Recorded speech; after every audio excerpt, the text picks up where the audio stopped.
Hello everyone, আসসালামু আলাইকুম। আমরা আজকে দেখানোর চেষ্টা করব যে হচ্ছে কি নাম্বারকে কীভাবে স্কোয়ার এবং কিউবে কনভার্ট করা যায় মাইক্রোসফট এক্সেল ব্যবহার করে। তাহলে প্রথমে আমরা ইকুয়াল সাইনটা দিলাম, দেওয়ার পর আমরা একটা শব্দকে কল করব পাওয়ার।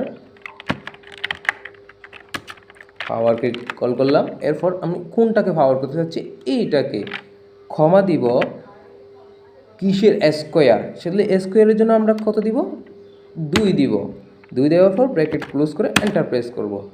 দেখা যাচ্ছে একের স্কোয়ার করলে আমরা একই পাই সাধারণত।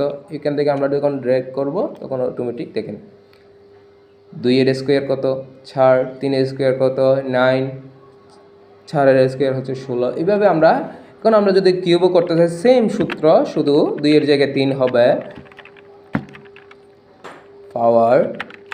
পাওয়ারকে কল করলাম, এই নাম্বারটাকে কল করলাম, কমা দিলাম, ব্রেক করলাম আর কি। কমা দেওয়ার পর আমরা কিসে কনভার্ট করতে হচ্ছে, কিউবে। তাহলে কিউবের জন্য কত দিতে হবে, 3, ব্র্যাকেট ক্লোজ এন্টার। তাহলে এরপর আমরা এখান থেকে ড্র্যাগ অ্যান্ড ড্রপ করে খুব সহজে নিয়ে আসতে পারবো। এভাবে আমরা চাইলে স্কোয়ার এবং কিউব তৈরি করতে পারি। ভিডিওটি ভালো লাগলে লাইক কমেন্ট শেয়ার করতে ভুলবেন না। আসসালামু আলাইকুম।